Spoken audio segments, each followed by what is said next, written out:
একটা হাদিস পড়লে খুব ভয় লাগে। পৃথিবীতে আল্লাহ যে মানুষ পাঠিয়েছেন কিয়ামতের ময়দানে বিচারের জন্য যখন ডাকবেন, প্রথমেই ডাকবেন আল্লাহ শহীদদেরকে। ডাক দিয়ে বলবেন, কেন শহীদ হয়েছ? লোকটা বলবে, রব্বুল আলামিন তোমার দিন কায়েমের জন্যে। আল্লাহ বলবেন, না, তোমার মনের অবস্থা তো আমি জানি। ইন্নাল্লাহা আলিমুম বিযাতিস সুদূর। মানুষের মনের খবর জানেন কে বলেন তো? তুমি শহীদ হয়েছিলে এই কারণে মানুষ যেন তোমাকে বীর বলে, যোদ্ধা বলে। সেটা বলা হয়ে গেছে দুনিয়ায়, তোমার পাওনা তুমি পেয়ে গেছো। এখন আমার কাছে আর তোমার কোনো পাওনা নেই, তোমার কোনো উপহার আমার কাছে আর নেই। ফেরেশতাদেরকে বলবেন, ধরো, খুযুহু ফাগুল্লুহু সুম্মাল জাহিমা সাল্লু সুম্মা ফি সিলসিলাতিন যারউহা সাবউনা যিরাআন ফাসলুকু। একে ধরো আর ৭০ গজ শিকল দিয়ে বাঁধো। এত বড় শিকল লাগবে কেন বাঁধতে? ১.৫ হাত ২ হাত শিকল হলেই তো মানুষ বাঁধা যায়, ৭০ গজ লাগবে কেন? এত বড় শিকল দিয়ে বাঁধা হবে এই কারণে ও যেন অপমান হয়। কি হয়? ওরে এমন অপমান অপদস্থ করে আল্লাহ টানতে টানতে জাহান্নামে নিয়ে যাওয়ার জন্য আদেশ দেবেন। বলেন নাউযুবিল্লাহি মিন যালিক। তাহলে আমরা এখান থেকে শিক্ষা পেলাম, কিছু যদি করতে চাই লোক দেখানোর জন্য যেন না করি। এটা করলে হিতে বিপরীত হয়ে দুনিয়ায় তো হয়তো কিছুদিন আপনি সম্মান মর্যাদা সালাম কালাম পাবেন, মরণের পরে এমন অপমান হবেন, ওইটা যেন আমাদের হওয়া না লাগে। আগে থেকে সতর্ক করছি, দুনিয়ার কোনো কাজের আগে আমাদের নিয়ত যেন সহি হয়, শুদ্ধ হয়। কথা বুঝতেছেন? আপনারা কি কবরে আছেন? জবাব দেবেন ছাত্রের মতো, এটা ক্লাস চলছে। যারা একামতে দিনের আন্দোলন এই দেশে করে, এখানে শপথ নেওয়ার জন্য প্রথমে যে আয়াতটা পড়ানো হয়, কুল ইন্না সলাতি ওয়া নুসুকি ওয়া মাহইয়ায়া ওয়া মামাতি লিল্লাহি রাব্বিল আলামিন। আল্লাহ তাআলা বলেন, নবী আপনি বলুন যে আমার নামাজ, আমার কোরবানি, আমার বেঁচে থাকা, আমার মরে যাওয়া সব আমি আল্লাহর জন্য দিয়ে দিয়েছি। এটা পড়ে শপথ নেওয়ার আগ পর্যন্ত অনেকের জীবন হয়তো এলোমেলো থাকতে পারে, তার নিয়তটা অনেক রকম থাকতে পারে। এটা পড়ার পরে যদিও মন থেকেই সত্যি শপথ নিতে পারে, আমার যতটুকু বাস্তবতা আমি দেখেছি, তার জীবন পাল্টিয়ে যাবে ইনশাআল্লাহ। এটা মন থেকে করা লাগবে। লোক দেখানোর জন্য করলে আপনি এরকম উল্টো হয়ে আবার জাহান্নামে যাবেন। এই জন্য যারা নিয়েছেন তাদের সহি শুদ্ধ নিয়ত আমরা কামনা করছি, আল্লাহ যেন কবুল করেন। যাদের জন্য দোয়া করলাম নাম ধরে ধরে করার সময় নেই, এই জন্য আমি একবারে করেছি। ওয়ারাফা'না লাকা যিকরাক। আল্লাহ এদের সম্মান মর্যাদা আমরা শুধু দুনিয়া না, চোখ বন্ধ হওয়ার পরে অনন্তকাল যেটা শুরু হবে আর শেষ হবে না, ওই জামানায়, ওই কালে, ওই পরকালেও আল্লাহ তুমি সম্মান মর্যাদা আরো বাড়িয়ে দিও। বলেন আমিন। কোরআনে কারিম শোনার জন্য এসেছি। হাদিস এবং কোরআনের দুইটা আয়াত অনুযায়ী আমরা জানলাম যে কোরআন বাদ দিয়ে হেদায়েত দিতে পারে এমন কোনো কিতাব বই পৃথিবীতে নেই। ২ নম্বরে, কোরআন যেখানে নেই ওখানে কেউ ভালো হওয়ার নিয়তেও গেলে আল্লাহ নিজে তাকে খারাপ বানিয়ে দেবেন। আমি আলেমের কথা বলছিলাম, সভাপতিও আজকে আলেম, আরও তো বসে আছে কত আলেম। আদাল্লাহুল্লাহ শব্দটা বাবে ইফআল থেকে এসেছে। নবী যদি দল্লা শব্দ দিতেন তাও অর্থ হয়ে যেত, কিন্তু বাংলা অর্থ আসতো আপনি নিজেই নিজেকে খারাপ বানিয়েছেন। তা আদাল্লাহ আসার কারণে বাংলা অর্থ দাঁড়িয়েছে আপনার নিয়ত ভালো ছিল, কিন্তু আপনি এমন জায়গায় গিয়েছেন যেখানে কোরআন ছিল না। এই জন্য আল্লাহ দায়িত্ব নিয়ে আপনাকে আরো খারাপ বানাবে। আপনি শব্দের ওজন টের পাচ্ছেন? নবীর এই হাদিস ৯৮% সত্য। কয়েকজন বললেন, বলেন তো কত ভাগ সত্য? সুতরাং ১০০% সত্য বলে যারা বিশ্বাস করছে তারা এটা মেনে নেওয়ার দরকার আছে না নেই? কখন মানবেন? আজকে না ৪১ সালে? অনেকে তো টার্গেট দেয়, আন্দাজে দেয়। এ টার্গেট যে পুরা হওয়ার সম্ভাবনা নেই। যারা এ টার্গেট দিয়েছিল তারা নিজেরাও জানে। কথা বলছে না কেন? এখনো অনেকে আশার সঞ্চার করার জন্য টার্গেট যেন সামনে ফুলফিল হয়, এজন্য নিজে নিজে মোবাইল করে, কল রেকর্ড নিজে ধারণ করে নিজেই ফাঁস করে। বলেন সুবহানাল্লাহ। হ্যাঁ, এইটাই বাস্তব। তাছাড়া কার বয়ে গেছে যেতে পালানো মানুষের সাথে বসে বসে গল্প করবে? নিজে নিজেই ফোন করে। তাও নাম করা কোনো মানুষকে ফোন করতে আমি তো দেখিনি। এমন মানুষকে ফোন করে কোত্তাও ওরে চিনি না। আপনি দেখেন, গাইবান্ধার এক ইউনিয়নের এক পাতি নেতারে নাকি ফোন দিয়েছে উনি। যারা এমপির ফোন ধরার সময় ছিল না, সে পাতি নেতার খবর রাখবে, তাও গাইবান্ধার মতো ছিল এক ইউনিয়নের উনি পাতি নেতা। তার কাছে কল দিয়ে বলছে 227 জনের লিস্ট করো, আমি আসতেছি ডিসেম্বরে। আরে ভাই, এ কল আপনি যখন দিলেন তে রেকর্ড করার জন্য অবশ্যই আপনি আগে থেকে বলে রেখেছেন। আমি কি ঘুমাচ্ছে? আমার তো বিবেক বুদ্ধি যা বলে এইটা আগে থেকে বলে দেয় যে রেকর্ড করে রাখবো, অথবা বাংলায় মেসেজ দিয়ে যায় যে আমি এখন শুরু করবো এই নাটক। মেসেজটা লিখে দেয়, নিজে নিজেই করে, নিজে নিজেই রেকর্ড করে রাখে, নিজে নিজেই আবার কাল ফাঁস করে। ও মনে করছে এইটা করলে বাংলাদেশের মানুষ সব বোকা হয়ে আছে, কেউ কিছু বুঝবে না। সব দেশের মানুষ এখন বুঝে ফেলেছে। সুতরাং যতই ভণ্ডামি, যতই গন্ডামি, যতই যা করে ষড়যন্ত্র সব ফাঁস হয়ে যাচ্ছে। দেওয়ার আগে 41 সাল না 41 সেকেন্ডের জন্য এদেশে কোনো জালেমকে আমরা আর দেখতে চাই না। কারণ জালেমরা অভিশপ্ত। আজকে যে তেলাওয়াতকৃত আয়াত সূরা নেসার, আমরা জানিয়ে সূরা নেসা পাওয়ার পরে বিশ্বনবী বলেন, আমি পৃথিবীতে সবচাইতে বেশি খুশি হয়েছিলাম। তামাম দুনিয়াও যদি আল্লাহ আমাকে দিয়ে দিত, আমি এত খুশি হতাম না। সূরা নেসার 5টা আয়াত পেয়ে আমি যত খুশি হয়েছি। তার ভেতরে প্রথম আয়াত, ইন্নাল্লাহা লা ইয়াযলিমু মিসকালা যাররা। আল্লাহ বলেন, অবশ্যই আমি আল্লাহ কারো উপরে যাররা পরিমাণ জুলুম করছি না, করবও না। এই জন্য জুলুম যদি কেউ করে, আল্লাহ এত রাগান্বিত হয়, মানুষের হাতে তখন আর ছেড়ে দেয় না। আলা তাহসাবান্নাল্লাহা গাফিলান আম্মা ইয়ামালুজ জালিমুন। হে নবী, আপনি কি মনে করেন যে জালেমদের সম্পর্কে আমার কোনো খোঁজ নেই, খবর নেই? সবচাইতে বেশি আমি নিজে ওদের লিস্ট করি। আপনি 227 জনের লিস্ট করার কথা বলেন, আপনাকে লিস্ট করে রেখেছে সরাসরি আল্লাহ নিজে। কারণ আপনি যে জালেম এটা পৃথিবীতে প্রমাণ হয়ে গেছে। আমি কিছুদিন আগে গিয়েছিলাম, তখনও পর্যন্ত স্বাধীন হয়নি। সৌদি থেকে মদিনা থেকে যাচ্ছিলাম ওই যে আবু জাহেলের কবরে। পরে তারা আদর করে মাটি দেয়নি, উদ্যোগের পুঁতে দিয়েছে। ড্রাইভার আমারে বলছে, হুজুর এটা আবু জাহেলের কবর। আবু জাহেলের কবর মানে? হ্যাঁ, এখানে বহু পানি দেওয়া হয় কিন্তু কোনো গাছ হয় না। যত পানি দেওয়া হয় গাছ আরো মরে যায়। অথচ পাশেই দেখলাম সাহাবীদের কবর, 70 জন শহীদ হয়েছিল না, ওখানে বিশাল বিশাল খেজুর বাগান। পানি দেওয়া লাগছে না, এমনি খেজুর বাগানে খেজুর ধরে, তরু তাজা গাছ তৈরি হচ্ছে। আরে শয়তানের কবরে পানি দিয়েও কোনো গাছ হয় না। আল্লাহ মনে হয় ওরে আপেল খাওয়াচ্ছে। আপেল খাওয়াচ্ছে কি খাওয়াচ্ছে আপনি টের পাচ্ছেন না? পৃথিবীতে জালেমদের বড় সমস্যা হয়ে দাঁড়িয়েছে, হবে কিয়ামত পর্যন্ত। মানে আসার সময় আমারে জিজ্ঞাসা করছিল যখন ভাড়া দেব, ইয়া হাজিউল হজ্জাতাই না বিলাদুকা, হাজি দেশ কোথায়? যে তুমি বাংলাদেশ। আমারে বলছে হারামি। হারামি মানে? আরে ভাই, আপনার ভাড়া যাতায়াত আমি দিয়ে দিলাম, হারামি বললে? উনি আমার ভাষা দিয়ে আমারে বোঝাতে চাচ্ছে, আপনাকে বলি নাই, আপনার দেশে যে দায়িত্বে আছে ওইটা হারাম। অথচ লোকটা জীবনের সামনাসামনি ওনাকে দেখেনি, মোবাইলে দেখেছে আর কর্মকাণ্ডগুলো মাঝে মাঝে দেখে। এইটা দেখেই বলছে হারামি। ওনার গাইল আমার উপরে দেখছে।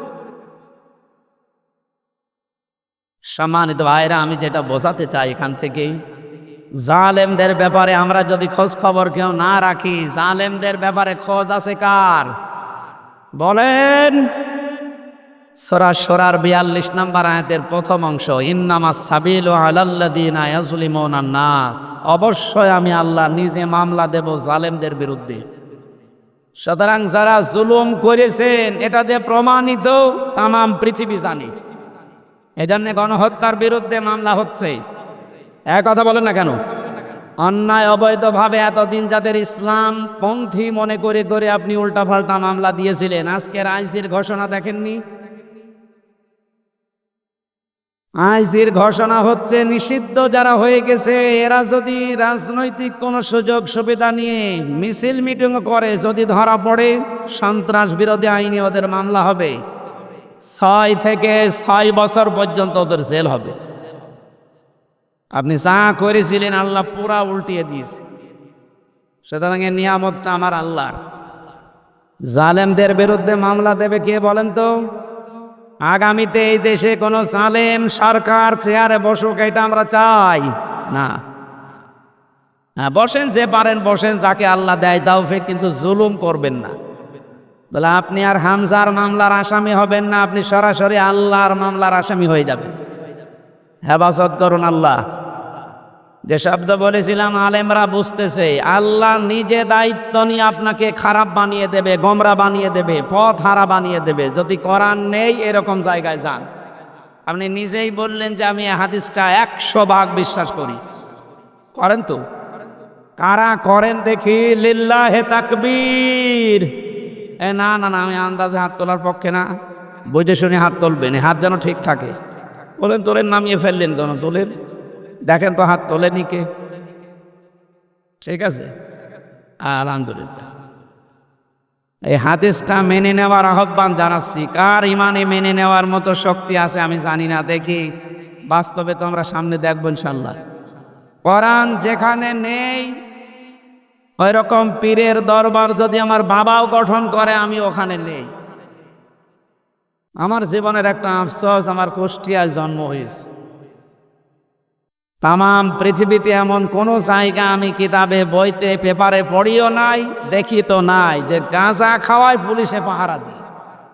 তো এটা আমার কুষ্টিয়ায় হয়। এটার জন্য বাংলাদেশ সহ বিশ্বের বহু দেশে যাওয়ার পর আমি দেখেছি একটা ঝামেলায় পড়ে যায়। বাড়ি কোথায়? বাংলাদেশে। কোন জেলায়? কুষ্টিয়ায়। লালো। তার মানে ওরাও জানে যে এখানে পুলিশ পাহারা দিয়ে গাঁজা খাওয়ায়। সম্মানিত ভাইরা, এখান থেকে প্রথম পয়েন্টে বুঝলাম যেখানে কোরআন নেই ওই রকম দরবার, সে লালনের দরবার হোক আর পীরের দরবার হোক, আমরা ওখানে আর যেতে রাজি না। কেউ মেরে ফেললেও যাব না, কারণ ওখানে গেলে আমাকে আরো খারাপ বানাবে কে? আগে তো নামাজ পড়তো না, এক গোনা করতো। লালনের মাজারে ভালো হওয়ার নিয়তে যে সেজদা দিচ্ছে আর ঈমান হারাচ্ছে। বিভিন্ন দরবারে দেখি আমরা যে আগে বিড়ি সিগারেট খেত না, এখন যে বিড়ি সিগারেট খায় ও কি ভালো হয়েছে না খারাপ হয়েছে? যেন আপনাকে খারাপ বানিয়েছে ওই মাজারওয়ালা না, আপনাকে খারাপ বানিয়েছে হামজা না। কে বানিয়েছে বলেন তো? কেন? কারণ আপনি গেলেন কেন? আপনি তো জানেন যে ওখানে কোরআনের নিয়ম নীতি চলে না, আপনি গেলেন কেন? আর একটু সামনে যাব। হ্যাঁ, সবাই বলেন যাব। এটা শুধু যাব শেষ করছি না, মেনে নেওয়া লাগবে। যে রাজনৈতিক দলে বাংলাদেশে কোরআনের কর্মসূচি নেই ওই দলে আমি আর নেই। এটা এত জোরে বলার দরকার নেই, এটা একটা ঝামেলা আছে, এটা আস্তে আস্তে বলে। আমি জানি আপনারা এ কথা রাখতে পারবেন না, বেকার কথা দিয়ে মুনাফিক হবে। আমার মনে হয় এই কথাটা বলা ঠিক হইল না, কারণ এই এলাকার মানুষ তো সব মুনাফিক হয়ে যাবে এখন দেখছি। সত্যি সত্যি মানবেন কারা দেখি? লিল্লাহে তাকবীর। আলহামদুলিল্লাহ, মাহফিল সাকসেস হয়ে গেছে। কে? দারুস সালাম সাহেব। আমরা এবার মোনাজাত করে দিই, মাহফিল তো হয়ে গেছে। এই ঠিক আছে, ঠিক আছে ভাই। এখন আমার মনে হয় সামনে যদি আর কথা নাও বলি, এখন মোনাজাত করে দিলে ওই মাহফিল সাকসেস। যেমন হাত তুলেছে এ আর 2 নাম্বারই করবে না। ঠিক আছে, দরুদ আর সালাম পড়ছে আমাদের নবী মুহাম্মদুর রাসূলুল্লাহ সাল্লাল্লাহু আলাইহি ওয়াসাল্লামের প্রতি, যার আদর্শ পেয়ে আমরা খুশি না বেজার? বিশ্ব নবীকে আল্লাহ আদর্শ বানিয়ে পাঠিয়েছেন, শুধু বাংলাদেশের জন্য না, শুধু মক্কা মদিনার জন্য না, তামাম দুনিয়ার জন্য। এ কথা মানেন না আপনারা? সুতরাং তাকে বাদ দিয়ে অন্য কাউকে আমরা আদর্শ হিসাবে মানতে পারি না, সে যেই হোক। যদি অনেকের আদর্শ অনেকের ওপর আমরা আজ চাপিয়ে দেই, এটা চাপিয়ে দেওয়ার বিষয় না। জোর করলে কি হয়, আগস্টের 5 তারিখের বিকাল 5টা বাজতে আপনি দেখেছেন। জোর করে কোনো জিনিস চাপিয়ে দিয়ে টিকিয়ে রাখা যায় না। এত কোটি কোটি টাকা খরচ করেছিলেন একটা মানুষের জন্য, কি হলো 3.5 ঘন্টার ব্যবধানে উনি পালিয়েছে 1:30টার দিকে। 5টা বাজতে বাজতে দেখলাম একটা বাবাও আর নেই। সে বাবা 2-1টা আছে, চোখ নেই, হাত নেই, বাকি জিনিস তো নেই। এই জন্য আমরা জোর করে চাপাবো না। নবীজির আদর্শ মুহাম্মদুর রাসূলুল্লাহ জোর করে চাপিয়ে দেননি, উনি নিজে দেখিয়েছেন।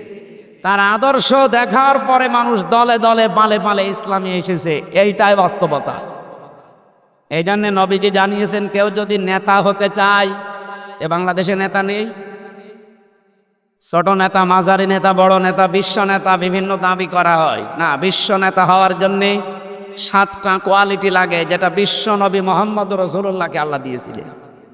এই 7টা দুনিয়ায় কেউ পায়নি, আর সে বিশ্ব নেতা হতেও পারবে না। হ্যাঁ, আপনি অঞ্চলের নেতা হতে পারেন।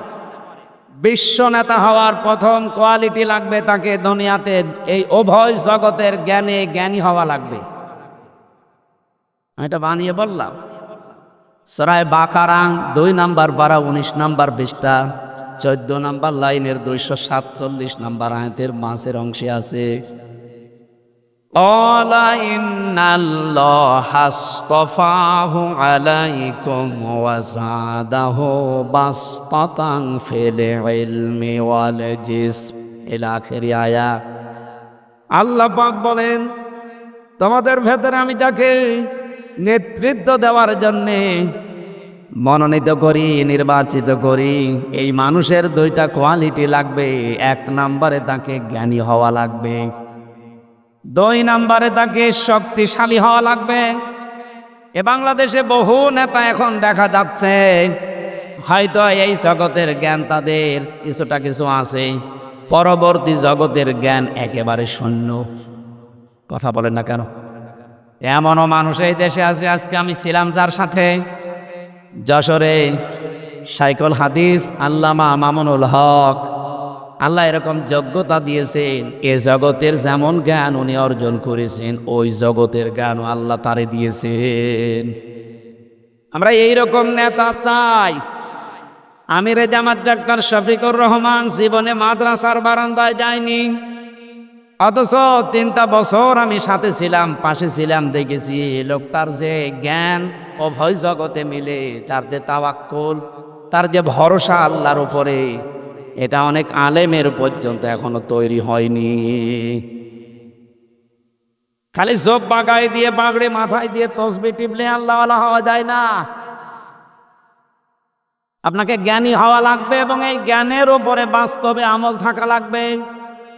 বিশ্বনবী জানিয়েছেন, খায়রুন নাস মাই ইয়ানফাউন নাস।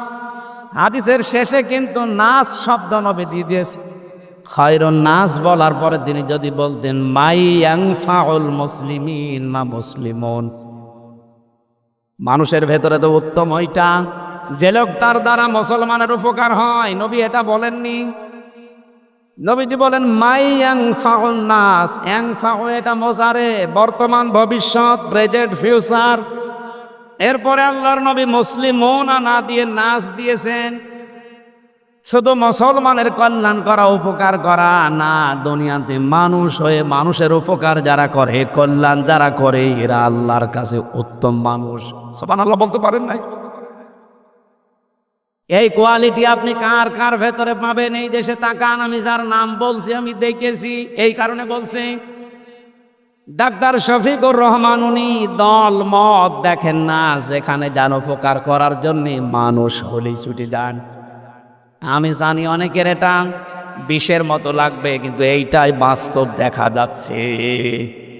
আপনি দেখেন তো, কোথায় তার বাড়ি? সেই মৌলভীবাজারে চলে এসেছে, কুষ্টিয়ায়। ওনার কি দরকার এখানে আসা? কোথায় বাড়ি? মৌলভীবাজার, সিলেটে। তারা 4টা জেলা নিয়ে থাকলে তো হয়ে যায়। চলে যাচ্ছে বরিশালে, চলে যাচ্ছে কক্সবাজারে, চুয়াডাঙ্গায়। এই হাদিসটা উনি যাই দিন পড়েছেন, আমি কারাগারের ভেতরে দেখেছিলাম, বসে বসে পড়ছে।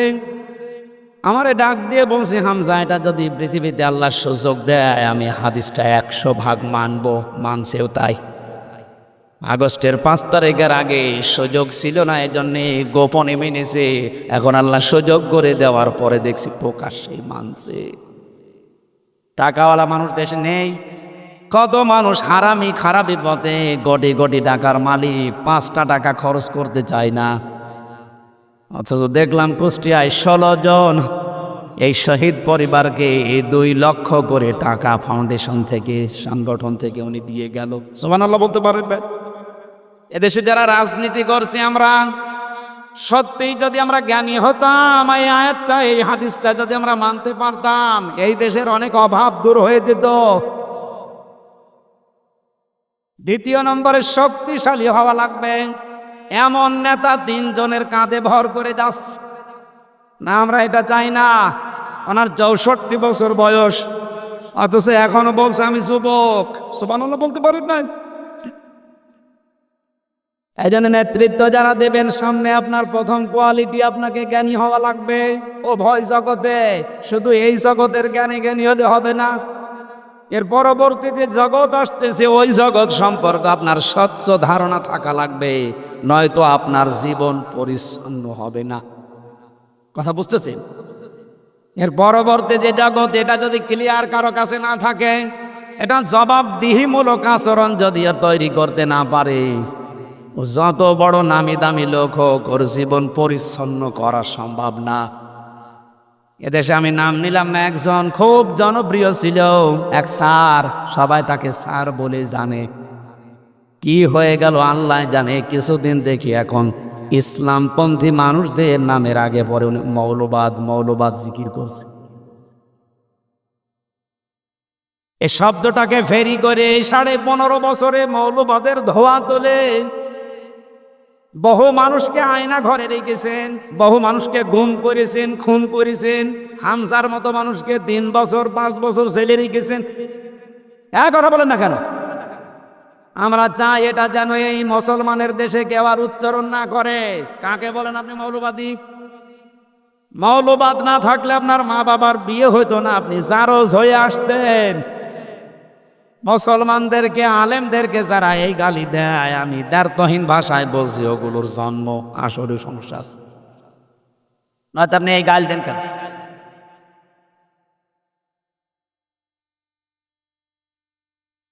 চুয়াডাঙ্গাবাসী, আমি এই পয়েন্টটা বাদ দিলাম। দ্বিতীয় নম্বরে, কেউ যদি এই পৃথিবীতে নেতৃত্ব দিতে চায়, আমি 27টা পেয়েছি তাফসিরে, একটা একটা করে বলতে গেলে সব সময় খেয়ে যাবে। এজন্য আমি খুব সংক্ষেপে পয়েন্টটা বলছি। কে যদি সত্যিই নেতা হতে চায়, নেতৃত্ব দিতে চায়, ওই মানুষটা নিজের মন মতো কোনো কাজ করতে পারবে না। অথচ এই 15.5 বছর আমরা দেখছি, মন যা চায় তাই করে। কথা বলে না কেন? এটা মন যা চায় তাই করতে পারবেন না, এটা আমি বানালাম। সূরা কাহফের 28 নম্বর আয়াতের শেষের দিকে আছে, ওয়ালা তুতিউ মান আগফালনা কলবাহু আন যিকরিনা ওয়াত্তাবা হাওয়াহু ওয়া কানা আমরুহু ফুরতা। রব্বুল আলামিন বলেন, এই পৃথিবীর ময়দানে যে আল্লাহর স্মরণ থেকে, জিকির থেকে গাফিল হয়ে গেছে, আল্লাহর নিয়ম নীতি ওর কাছে ভালো লাগে না, আর নিজের মন যা চায় মনের অনুসরণ করে তাই করে, এই মানুষকে অনুসরণ করা, নেতৃত্ব দেওয়া যাবে না। এ ঘোষণা কার? সুতরাং সামনে যারা আসবেন, পরামর্শ করে কাজ করবেন। কার সাথে পরামর্শ করবেন? আল্লাহর কোরআনের সাথে, নবীর হাদিসের সাথে। যোগ্যতা যদি না থাকে, যাদের যোগ্যতা আছে তাদের সাথে করবেন। কথা বলেন না কেন? মন মতো যদি আবার আপনি মন চায় তাই করেন, বিশ্বাস করেন সময় সুযোগ দেওয়া পেয়েছেন, কাজে যদি না লাগান, উহুদের ময়দানের কথা এখানে সবাই জানেন। প্রাথমিক পর্যায়ে কিন্তু বিজয় এসে গিয়েছিল, কিন্তু এটা ধরে রাখতে পারে নাই। শুধুমাত্র লোভের বশবর্তী হয়ে গনিমতের মাল যখন মন মতো আরম্ভ করেছে কোড়ানো গোছানো, ঠিক ওই সময় বিপর্যয় ডেকে এসেছে। ভালো ভালো মানুষগুলো ওই ময়দানে শহীদ হয়ে গেছে। আমি এখান থেকে শিক্ষা দিতে চাই আপনাদের, 15.5 বছর পরে যেই সোনালি সময় আল্লাহ আমাদেরকে ফিরিয়ে দিলেন, এখনো পর্যন্ত যদি ভেতরে ভেতরে এখনো দ্বন্দ্ব লেগে থাকে, সময় কিন্তু আসতেছে ওদের ময়দানের মতো আবার বিপর্যয় দেখা দিলে হাজারো মানুষ আবারও গুম হওয়া লাগবে। বিএনপির ভাইরা আপনাদের বলছি, আমার সাথে তারেক জিয়া সাহেবের পিএস অপু ভাই ছিল 3 বছর আমার পাশে, ওনার বন্ধু গিয়াসউদ্দিন মামুন সাহেব ছিল আমার পাশে, 17 বছর জেল খাটতেছে। এক একজনের নামে 300, 400, 550, 900 করে মামলা দেওয়া আছে। আমার পাশের রুমে একজন ছিল, ওনারে জিজ্ঞাসা করছি, ভাই বাড়ি কোথায়? বলে বড়গুনা। কি করেন? বলে বিএনপি। কয়টা মামলা? বলে 313টা। 313টা মামলা দিয়েছে লোকের নামে, কয়টা জামিন করাবে? এই জন্য ওনারাও মাজলুম, জালেমের জুলুমের শিকার। ওনারা যেমন সবচাইতে বেশি যারা এই পৃথিবী সাক্ষী দিচ্ছে, তারা একামতে দিনের নেতা আর কর্মীরা, আমরা এইটাই দেখেছি। সুতরাং আমরা এখনো যদি নিজেদের ভেতরে ছোটখাটো কোনো বিষয় নিয়ে মনোমালিন্য করতে থাকি, দেখবেন আবার কিন্তু উহুদের ময়দানের মতো বিপর্যয় সামনে নেমে এসে আবার আয়না ঘরে যাওয়া লাগতে পারে। আমি টাচ দিলাম, এখন আপনি কি করবেন? আপনার বিবেককে বলেন। 3 নাম্বারটা একটু টাচ দেয় নাকি? আপনারা আছেন তো? এটা সূরা শুআরা 19 নাম্বার পারার 12 নাম্বার পৃষ্ঠা 4 নাম্বার লাইনের 151, 152 নাম্বার আয়াত। অলা তুতি আমারাল মুসরিফিন আল্লাযীনা ইউফসিদুনা ফিল আরদি ওয়ালা ইউসলিহুন। খুব ভালো করে এটা শোনা লাগবে। এতদিন আপনারা শুনেছেন, কিন্তু এইভাবে না। আল্লাহ পাক বলেন কেউ অনুসরণ করবা না, একজনকে বলে নাই ওয়ালা তুতিউ, বহু বচন দিয়েছে। অনুসরণ করা যাবে না, তার নেতৃত্ব মানা যাবে না, যারা দুনিয়ায় অপচয় করে, অপব্যয় করে, ইসরাফ করে। 2 নম্বরে, দুনিয়াতে আল্লাহর এই জমিনে যারা ফাসাদ সৃষ্টি করে, শান্তি স্থাপনের চেষ্টা করে না। এখানে যে ফাসাদ শব্দটা আছে, এর ব্যাখ্যায় ফি জিলালিল কোরআন আমি 9টা অর্থ পেয়েছি। 1 নম্বরে ফাসাদ মানে মানুষের তৈরি করা আইন কানুন। আপনি কোন দল মেনে চলেন আমার ওটা দেখার বিষয় না। আমি কোরআনে কারিম আমার ঈমান থেকে বোঝাচ্ছি, মানুষের তৈরি করা আইন যারাই প্রতিষ্ঠা করতে চায়, আল্লাহর ভাষায় ওরা ফাসাদকারী। এক কথা বলেন না কেন? এদের অনুসরণ করা যাবে না, এ নির্দেশ হামজার। কার? এখন আপনার বিবেককে জিজ্ঞাসা করেন কি করবেন। এ পর্যন্ত 27টা বলতে গেলে আমার মূল আলোচনা শেষ হয়ে যাবে। আমি এতটুকু তাজ দিয়ে তেলাওয়াতকৃত আয়াতে যাচ্ছি। সূরা নিসার 112 নাম্বার একটা মাত্র আয়াত পড়েছি।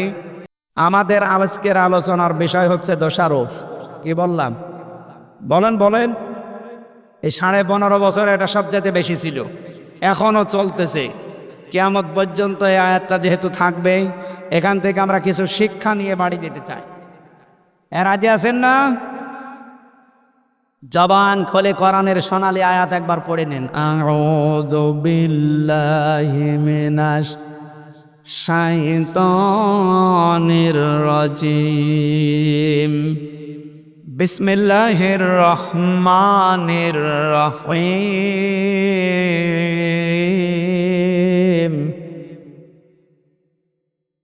ومن يكسب خطيئة أو إثما ثم يرم به بريئا فقد احتمل بهتانا وإثما مبينا صدق الله العظيم। সূরা নিসার 5টা আয়াত পাওয়ার পরে নবীজি সবচাইতে বেশি খুশি হয়েছিলেন, তার ভেতরে এইটা একটা। কেন খুশি হলেন? আপনি দেখেন তো আমরা খুশি হতে পারি কিনা। আল্লাহ পাক বলেন পৃথিবীতে এমন অনেক মানুষ আছে, ওয়ামাই ইয়াকসিব খাতিআতান আও ইসমান, নিজে অন্যায় কাজ করে, অপরাধমূলক কাজ নিজে করে। আর এটা একটা নিরপরাধ মানুষের ওপরে দোষটা চাপিয়ে দেয়। আমার মনে হয় এটা দেশের সাথে মেলে না। এক কথা বলে না কেন? নিজে অন্যায় করে, অপরাধ করে, যখন কাজটা হয়ে যায় তখন একটা নিরপরাধ ভালো মানুষ যে কিচ্ছু জানে না ও বিষয়ে তার উপরে দোষটা চাপিয়ে দেয়। আল্লাহ বলেন ফাকাদ দিহতামালা বুহতানা ওয়া ইসমাম মুবিনা, ও যেন প্রকাশ্য পাপের বোঝা বহন করে বেড়াচ্ছে। ইয়াটা কত বাস্তব, এবার মিলান। এদের তাফসিরে একটা ঘটনা পড়েছি, তাফসিরে কাবিরের ভেতরে। ও চুয়াডাঙ্গাবাসী, আমার মনে হয় এখানে যারা বসে আছি অনেকের সাথে মিলেও যেতে পারে। যদি এইরকম কোন চরিত্র আমাদের কারো থাকে, এই মুহূর্তে আমরা পাল্টাবো ইনশা। ইমাম মালিক রহমতুল্লাহ আলাইহির জামানার ঘটনা। একটা মেয়ে লোক মারা যাবার পর আর একজন মেয়ে লোক তার লাশ ধোয়াচ্ছে। ময়লা মাটি পরিষ্কার করার পর রানের ওপরে যে হাত লাগিয়েছে, হঠাৎ হাত গেছে আটকিয়ে, আর খুলতে চায় না।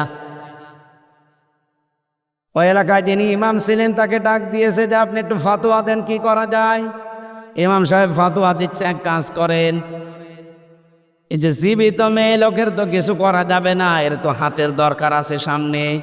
যে মেয়ে লোকটা মারা গেছে তার ওই যে জায়গায় হাত লেগে আছে ওই জায়গা থেকে কেটে চামড়া বাদ দিয়ে দেন। তো ঝামেলা হয়েছে, এই মহিলার যারা স্বামী, যারা ছেলে আছে তারা বলছে না, এমনি আমার মা মারা গেল, সে নেককার মহিলা, তার আবার লাশ কেটে এখন বাদ দিয়ে দেবেন, চামড়া, মরা মানুষ আমরা কাটতে দেব না। আপনার যদি খুব বেশি দরকার হয় তাহলে যে মহিলার হাত আটকিয়ে গেছে ওই মহিলার হাত কেটে বাদ দিয়ে দেন। এই মহিলার যিনি স্বামী আছে তার সন্তানাদি এসে বলছে না, আমরা এসেছিলাম উপকার করার জন্যে, আর বিপদে ফেলে এখন আপনাদের নিজেরা এখন জীবিত মানুষের হাত কেটে দেবেন, এটা আমরা হতে দেব না। এর চাইতে আরেকটু বড় যিনি আছে তাকে ডাক দেন, তিনিও এই রায় দিলেন। কেউ মানে না। চিন্তা করছে দেশের প্রধান বিচারপতি যিনি, তার কাছে যান। ওই সময় ছিলেন ইমাম মালিক রহমতুল্লাহ আলাইহি। যেখানে ঘটনা ঘটেছে ওখান থেকে 80 কিলোমিটার দূরে তিনি থাকেন। ঘোড়ায় চড়ে তাকে নিয়ে আসা হচ্ছে। এই মেয়েটা কয়েক ঘন্টা চলে যাচ্ছে, তার অবস্থা খারাপের দিকে, কারণ তার প্রাকৃতিক যে প্রয়োজন আছে, কি করবে, হাত তুলতে পারে না, হাত তুললেই ওই মরা লাশ উঠে যায়। উনি আসলেন, পর্দা দিয়ে জিজ্ঞাসা করলেন, নারী কি কি করেছে সব আমার কাছে খুলে বলো। মেয়েটা বলছে, ইমাম আমি কিচ্ছু করি নাই। ইমাম আহমদ ইবনে ইমাম মালিক রহমতুল্লাহ আলাইহি বললেন, দেখো আমার কাছে রাডার আছে, আমি কিন্তু ধরে ফেলবো, যা হয়েছে সত্যি করে বলো। মেয়েটা বলছে, ইমাম আমি হাত দিয়েছিলাম, হাত দেওয়ার পরে আমার হাত আটকিয়ে গেছে, এরপরে আমি আর কিছু জানি না। ইমাম মালিক চিন্তা করলেন, না এরকম তো হওয়ার কোনো কারণ আমি দেখতে পাচ্ছি না। কোরআনে কারীম এবং হাদিস এই দুইটা চোখ আমার লাগানো আছে, এর ভেতরে তো অবশ্যই এর সমাধান থাকবে, কই মেলে তো না। ডাক দিয়ে বললেন, কি হয়েছে সত্যি করে বলো। ধমক দেওয়ার পরে মেয়েটা এবার সত্যি কথা বলছে, ইমাম প্রথম কথা হচ্ছে, আমি যখন তার লাশ ধোয়ানোর জন্য ময়লা মাটি পরিষ্কার করে রানের উপরে হাত দিয়েছি, এই সময় একটা মন্তব্য তার উপরে নিক্ষেপ করেছিলাম। আমি মনে মনে ভাবছিলাম, তুমি ওপরে তো ফিটফাট, ভেতরে তুমি সদরঘাট, কারণ কয়েকদিন আগে, মরণের কয়েকদিন আগে একটা পুরুষের সাথে রিকশায় তোমার যেতে দেখেছিলাম। এ পর্যন্ত আমার ধারণা ছিল তার যে স্বামী বেঁচে আছে, তার ছেলে বেঁচে আছে। এই মৃত মহিলার ডাক দিয়ে বলা হচ্ছে, কয়েকদিন আগে এই ঘটনার সাথে জড়িত এই মেয়েটা কে, এটা তার স্বামী আর সন্তান দুইজন সাক্ষী দিচ্ছে, ওইটা আমার ফুফুর ছেলে। ফুফুর ছেলে এই মহিলার জন্যে কি হয়, এই মেয়েটার ভাইয়ের ছেলে। 14 জন মহিলার সাথে পুরুষের দেখা করা যায় যাচ্ছে, 14 জন মহিলার সাথে একজন পুরুষের দেখা করা যায় যাচ্ছে, তার ভেতরে আপন ভাইয়ের ছেলে একজন। কথা বুঝতেছেন? এ পর্যন্ত শোনেননি কোনোদিন? 14 জন পুরুষের সাথে একজন মহিলা দেখা করতে পারবে, কিন্তু মাথার এই যে মুখমণ্ডলটা, হাতের কবজি আর পায়ের পাতা বাদ দিয়ে পুরা শরীর ঢেকে রাখা লাগবে। 14 জন নারীর সাথে একজন পুরুষ দেখা করতে পারে, কিন্তু পুরুষের নাভি থেকে হাঁটু পর্যন্ত এটা সতর, এটা আবার ঢাকা থাকা লাগবে। এই 14 জন 28 জনের ভেতরে স্বামীর নাম নেই পুরুষের বেলায়, আর নারীদের বেলায় স্ত্রীর নাম নেই। কথা বোঝেন? তার মানে এই 2 জনের ব্যাপারে স্বামী স্ত্রী এদের কোনো পর্দা। আরো আসতে বলেন। ছেলেটা যেহেতু ওনার ভাইয়ের ছেলে সম্পর্কে ফুফু হয়, তাহলে 14 জনের ভেতরে একজন আছে না নেই? ফুফুর সাথে কোনো মানুষের বিয়ে করা যায় যাচ্ছে? আরো জোরে বলেন। যেহেতু তার মাহারাম এইটা, তার সাথে উল্টা পাল্টা ধারণা আমি নিক্ষেপ করেছি, আমি তো আর জানতাম না। এই যে ধারণাটা খারাপ, একটা তীরের মতো নিক্ষেপ করার সঙ্গে সঙ্গে আল্লাহ আমার হাতটায় মহিলার রানের সাথে আটকিয়ে দিয়েছে। আমার তো মনে হচ্ছে এই ঘটনা থেকে যদি আল্লাহ এই সিস্টেমটা এখনো জারি রেখে দিত, এদেশের বহু নারী পুরুষের হাত বিভিন্ন জায়গায় আটকিয়ে যেত। আমাদেরও হাত এখানে থাকতো না, কত জায়গায় আটকিয়ে পড়ে থাকতাম। এই কথা বলে না কেন? আদম নবী আলাইহিস সালামের 2 সন্তানের ঘটনা আল্লাহ আমাদেরকে শুনিয়েছেন কিছু শিক্ষা দেওয়ার জন্যে। অতলু আলাইহিম নাবা আবনাই আদামা বিল হক ইয করবা কুরবানান ফাতুকবিলা মিন আহাদিহিমা ইলা আখিরি আয়াত। সূরা মায়েদার 26-27 নম্বর আয়াতে আছে, হে নবী, আপনার উম্মতদেরকে আদম নবীর 2 সন্তানের কাহিনীটা শোনান। কিসের কাহিনী? কোরবানি দেওয়ার কাহিনী। তারা একজন কোরবানি দিয়েছিল, ওনাদের ধর্মের নিয়ম ছিল, শরীয়তের বিধান, এরকম চাটিয়াল ময়দানে জবাই করে কোরবানি রেখে আসতো পশু, যারটা হালাল টাকা আর ওটা আকাশ থেকে আগুনের ঝলক এসে পুড়িয়ে ফেলতো। আর যার টাকা 2 নাম্বার, এরকম 2 নাম্বার টাকা দেশে নেই। এই যে টাকা ছেড়ে রাখে, টাকা আসে, 1000 টাকা দিলে 1100 টাকা নেয়, এরকম চালাক মানুষ দেশে নেই। এখানে আছেন কারা এরকম? হাত তোলেন তো। বুঝো? ঠিক আছে, না আমি হাসির খোরাকি দেই।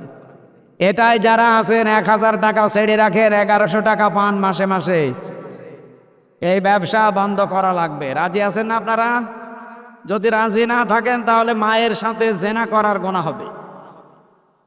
এটা ইসলামী রাষ্ট্র হলে আপনি এমনিতেই ছেড়ে দিতেন। যেহেতু ইসলাম এখনো কায়েম হয়নি, যতদিন না হয় মায়ের সাথে জেনা করার এই গুনাহ আমরা এখন আর করব না ইনশাল্লাহ। এই জন্যে তো বারবার ইসলামের জন্য আমরা আহ্বান জানাচ্ছি।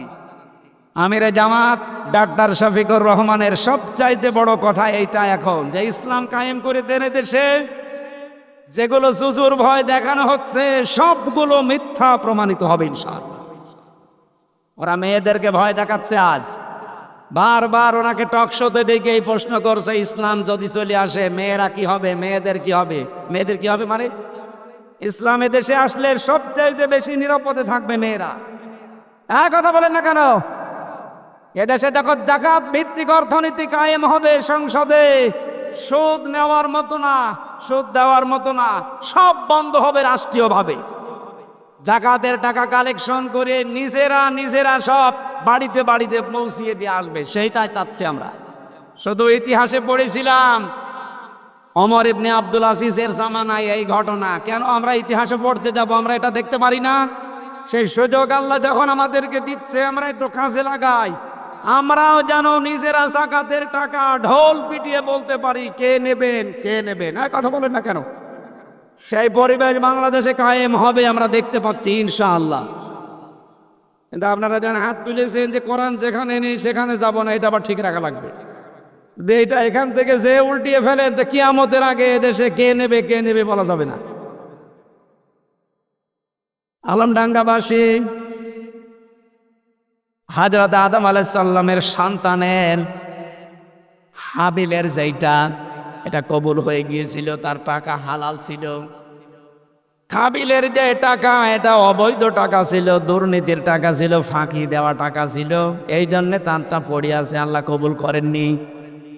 আমার মাঝে মাঝে আয়াতটা পড়লে মনে হয় আল্লাহ এই আয়াতের বিধান অন্তত এখন এই সিস্টেমে নেই। যদি আমাদের দেশে এই সিস্টেম, এই শরীয়ত এখনো বলবৎ থাকতো, এই দরবেশ বাবা ওর জীবনের কোনো কোরবানি কবুল হইতো না।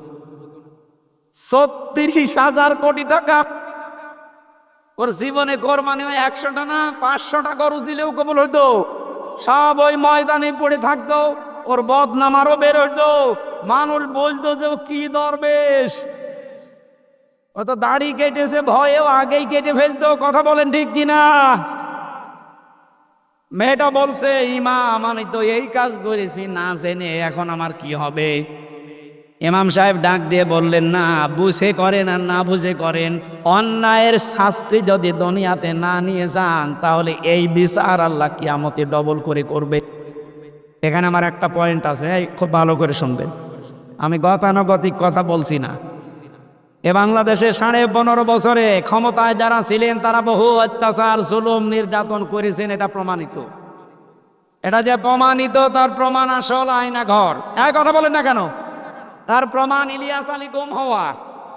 এক কথা বলেন। আর জুলুম নির্যাতন তো আমি নিজেই সাক্ষী। আমি সহ যারা এই যে শফিকুল ইসলাম মাসুদ, দেলাওয়ার হোসেন, এদেরকে যত অত্যাচার করেছে আমার এদের উদাহরণ দিত যে মাসুদকে আর দেলাওয়ারকে আমরা পিটিয়েছি ছাগলের মতো, গরুর মতো। তার মানে মার দিয়েছে, ওনারা স্বীকার করছে। ডিবিতে এখন যিনি দায়িত্ব পেয়েছেন রেজাউল করিম মল্লিক, কয়েকদিন আগে ঘোষণা দিয়েছে ডিবি অফিসে আর কেউ গুম হয়ে থাকবে না আয়না ঘরে। এখানে আর কোনো ভাতের হোটেল থাকবে না। এখানে কাউকে জোর করে রাস্তা থেকে বাড়ি থেকে তুলে এনে গুম করে রাখা হবে না, তার পরিবারকে আগে বলা হবে। বলেন তো আমার যেই দিন নিয়ে গেল বাড়ি থেকে, এটা আমার বাপ সাক্ষী, আমার 2 তলা বাড়ি থেকে আমারে তুলে নিয়ে গেল, আর পেপারে পরের দিন দিল যে ওনারে চড়হাঁস থেকে নিয়ে এসেছি। ডাহা মিথ্যা কথা। তুলে নিয়ে যাওয়ার সময় যদি বাপকে বলে যেত যে নিয়ে যাচ্ছি, আপনি 10 লাখ টাকা নিয়ে আসেন, বলেছে। কিন্তু পরের দিন এই যে 24টা ঘন্টা, আমি তো এক বাবার একা, ওনাদের কি জান ধরে ছিল? আর উনি এই জন্য ঘোষণা দিয়েছে কাউকে যদি এখন ধরা হয় আগে তার পরিবারকে ডাক দিয়ে আমরা ওপেন করে দেব, হ্যাঁ এনাকে অপরাধে নিয়ে এসেছি, প্রমাণ করেন আদালত দিয়ে। এতদিন যেটা ছিল এটা যে প্রমাণিত, এই অপরাধের সাথে যারা জড়িত ছিলেন তাদেরকে বলছি। আপনাকে অনেক ইমাম সাহেব দেখতে পাচ্ছি, বিশেষ করে এর আগে জাতীয় বাইতুল মোকাররমের ইমাম যিনি আন্দাজে ফতোয়া দিয়ে আপনাদের মাফ করে দিয়েছে, কোনো চিন্তা নেই না। উনি দুর্নীতিগ্রস্ত কথাবার্তা বলতেন, কারণ এই সরকার পল্টি নেওয়ার পরে সে পর্যন্ত পালিয়ে গিয়েছিল। একটা দেশ কোথায় গেলে জাতীয় মসজিদের ইমাম পালিয়ে যায় পৃথিবীর ইতিহাসে আমি পাইনি। জোর করে ইমামতি নেওয়ার জন্য কয়েকদিন আগে এসেছিল, জনগণ জুতা দিয়ে পিটিয়েছে। কিন্তু পরের দিন ফেসবুকে স্ট্যাটাস দিয়েছে জুতা মানুষ মেরেছে কিন্তু আমার গায়ে লাগেনি। শয়তান, এটা কথা পেটু। অনেক বিভিন্ন রকমের মন গড়া কথা বলে আপনাদেরকে বাঁচিয়ে দিত। কেন? কারণ উনি নৌকা মার্কা নিয়ে দাঁড়াইতো। আমরা তো আর নৌকা মার্কা নিয়ে দাঁড়াচ্ছি না। এই জন্য আপনার মন মতো ফতোয়া না, আমি যেটা কোরআনে পড়েছি আর হাদিস যেটা পাচ্ছি ওইটা বলছি আপনাকে বাঁচার জন্যে। কোন অপরাধ যদি কেউ দুনিয়াতে করে, ওই অপরাধের শাস্তি যেটা বর্ণিত আছে ওইটা যদি দুনিয়ায় কেউ না নিয়ে যায়, ও কিয়ামত পর্যন্ত আস্তাগফিরুল্লাহ পড়লে ওর মাফ হবে না। হাদিস বলছে। এবার দেখেন তো, নবীদের কাছে এক যুবতী মহিলা এসে বলছে, হে রাসূল আমি জেনা করেছি। নবীজি বললেন চুপ করো, মুখ ফিরিয়ে নিলেন। সামনে গিয়ে আবার বলছে, হুজুর আমি জেনা করেছি, যৌবনের তাড়নায়, আপনি আমার বিচার করেন, আমাকে মুক্ত করেন এই পাপ থেকে। নবীজি আবার মুখ ঘুরিয়ে নিলেন, ডাক দিয়ে বললেন যা হয়েছে কাউকে বলবা না, চুপ করো। মেয়েটা আবার সামনে যেয়ে বলে, হে রাসূল আমি জেনা করেছি, আপনি আমার উপর বিচার করেন, আমাকে মুক্ত করেন।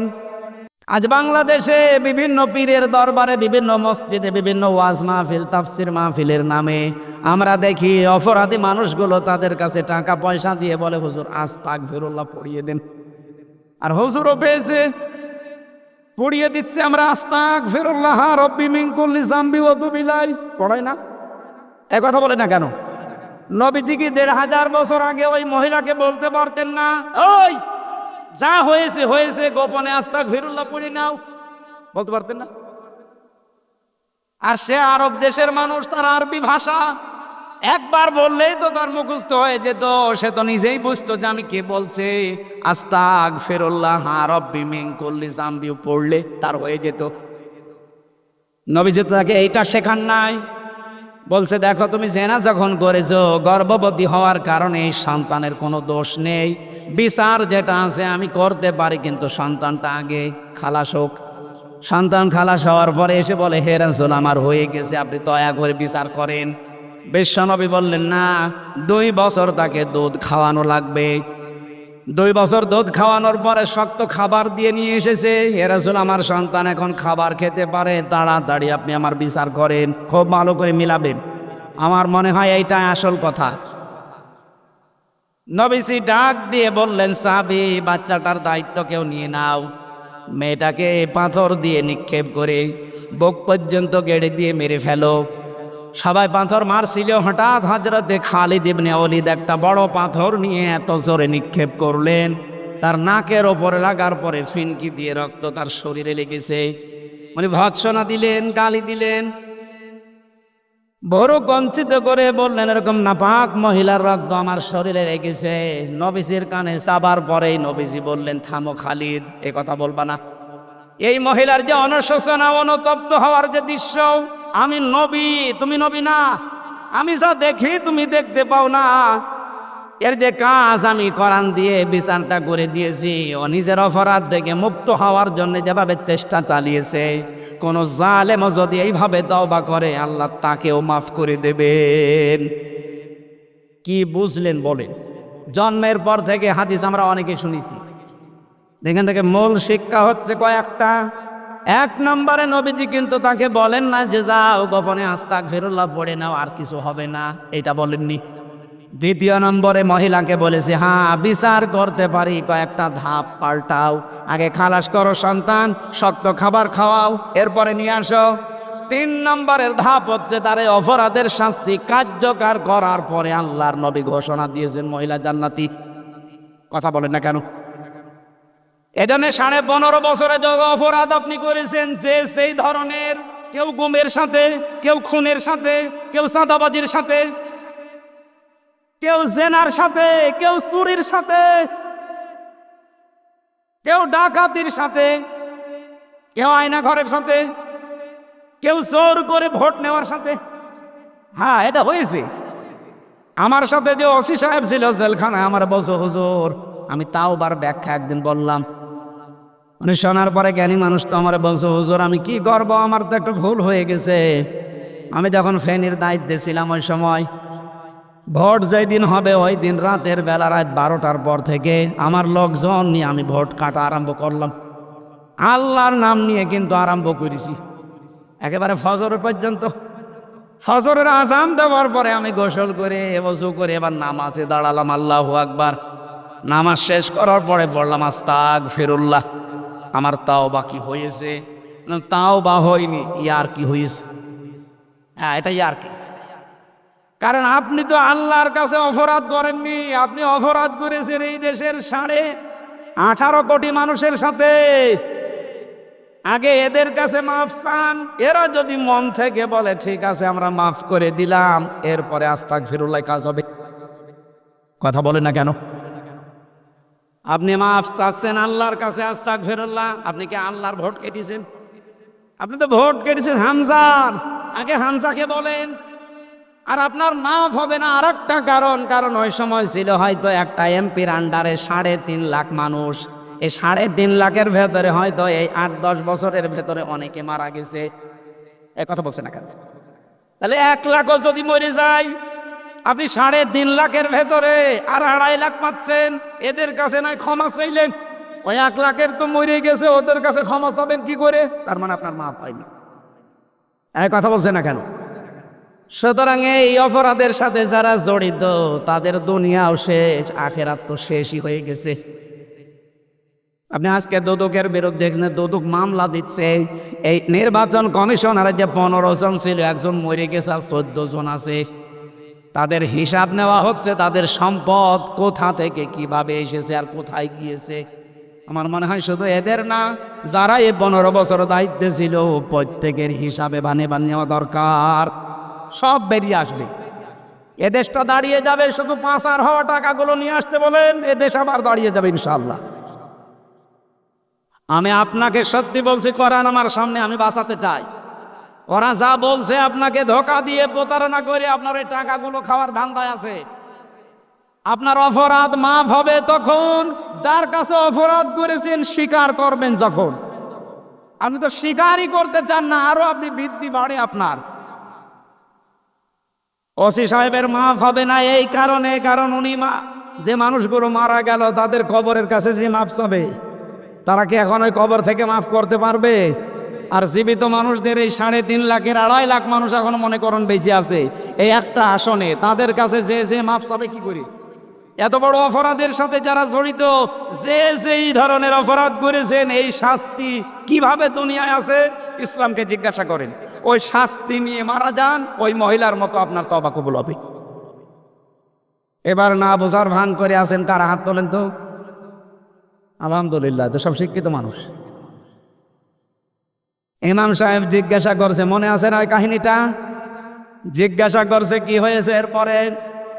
মেয়েটা বলে, হ্যাঁ আমি এরকম একটা ধারণা নিক্ষেপ করেছিলাম, কুধারণা, অথচ আমার ধারণাটা মিথ্যা প্রমাণ হয়ে গেল। এখন আল্লাহ পাক আমাকে এই শাস্তি দেওয়ার জন্যে আমার এই পাপের বোঝাটা দেখিয়ে দিয়েছে। অমায়াক সেবে খপি আতান আও ইসমাং সোম্মায়া রমি বিহি বাড়ি আ।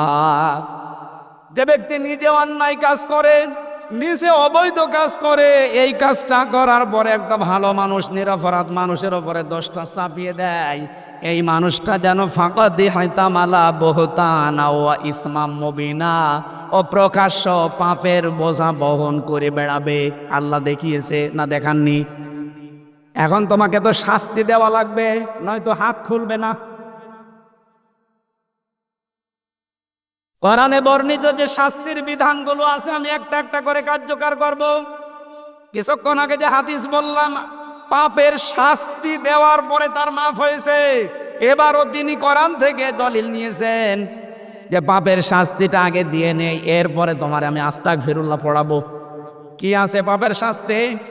কোন মানুষ যদি আন্দাজে কারো উপরে দোষ দেয়, এটা কিন্তু গীবত না, এটা বহতান।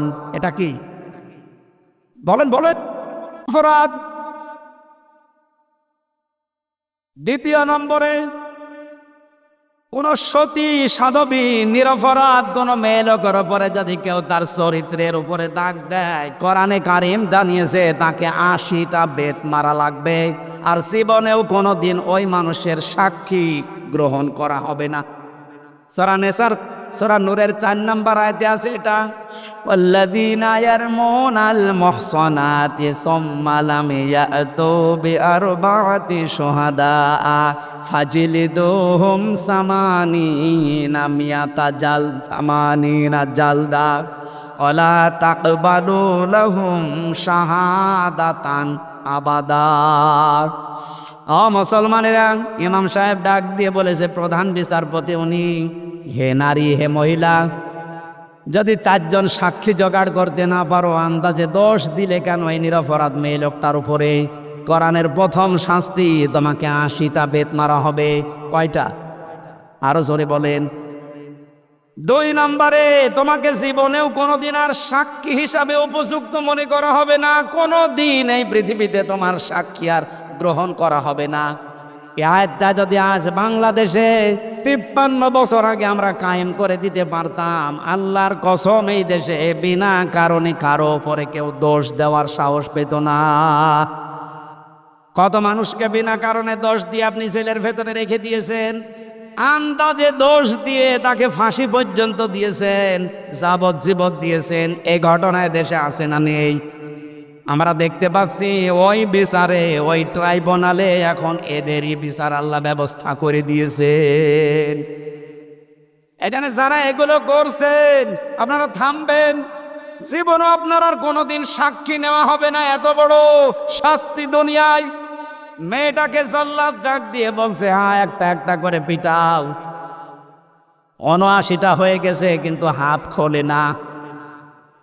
জল্লাদ ডাক দিয়ে বলে, ইমাম আপনি তো ৮০টা মারার কথা বলেছিলেন, ৭৯টা মারা হয়ে গেছে, হাত তো খোলে না, এখন কি করা যায়?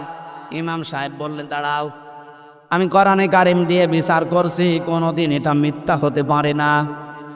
৮০টা যখন হয়ে গেছে, ৭৯টা, এবার বাকিটা আল্লাহর নাম নিয়ে আরম্ভ করো। মানে বিসমিল্লাহ বলে এবার আরম্ভ করেছে।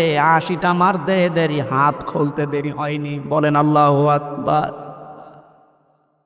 আমার তো মনে হচ্ছে এই আয়াতগুলো দেখার পর বাংলাদেশটাতে আল্লাহ যদি এই ব্যবস্থা কায়েম করে দিত, হাজারো নিরপরাধ মানুষ জেল থেকে এমনি বের হয়ে চলে আসতো।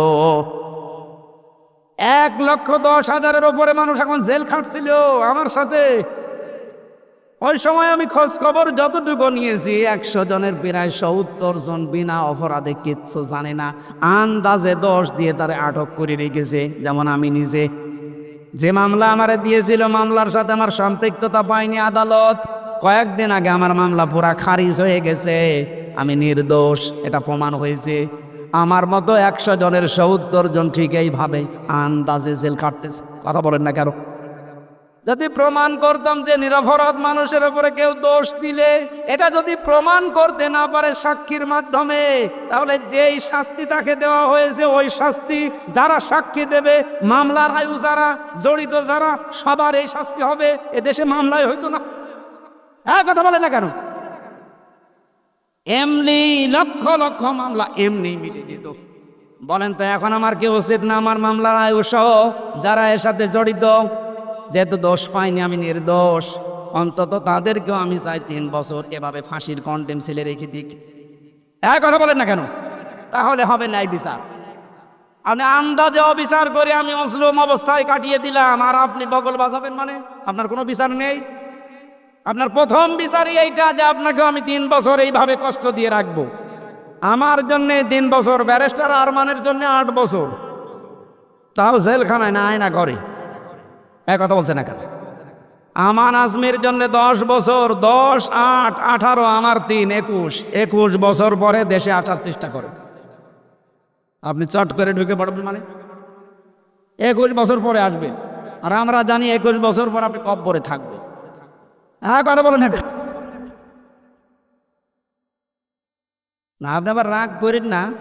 আমি কারো নাম ধরেছি, কারো অপরাধ যদি হয় সে টের পাচ্ছে।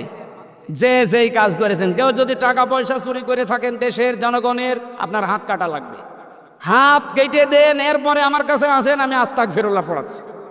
হাত কাটবেন না, শুধু চামড়ার মুখ দিয়ে বলবেন আস্তাগফিরুল্লাহ, আস্তাগফিরুল্লাহ। আরে ভাই, এটা তো যে সেই বলে। কথা বলেন না কেন? যে যে অপরাধে জড়িত ওই শাস্তি আগে নেবেন, এরপরে আপনি দল পাল্টিয়ে কি দল করবেন আমি জানি না। আপনি আন্দাজে এসে এখন পেট বাঁচাতে, তাহলে 15.5 বছরের অন্যায় গেল কোথায়? এটার যদি বিচার না হয় ওইভাবে, দেখেন সামনে যারা আসবে ওরা আরো বড় জুলুমবাজ হবে। এই জন্যে তো ইসলামের নীতি এত কড়া, যে বিচার করে দেন, সামনে ওইটা দেখে আরো 100টা হারামি ভালো হয়ে যাবে। আর যদি বিচার না হয়, শুধু আস্তাগফিরুল্লাহ, আস্তাগফিরুল্লাহ, আস্তাগফিরুল্লাহ, কি হবে আস্তাগফিরুল্লাহ? সকালে 100 বার আস্তাগফিরুল্লাহ পড়বে, আর বিকালে 100 বার আস্তাগফিরুল্লাহ। সারাদিন চলছে আকাম, ওজনে কম বেশি করে আর আস্তাগফিরুল্লাহ পড়ে। এই কথা বলে না কেন? ওই যে ওসি সাহেব আস্তাগফিরুল্লাহ পড়ে আর ভোট কাটে।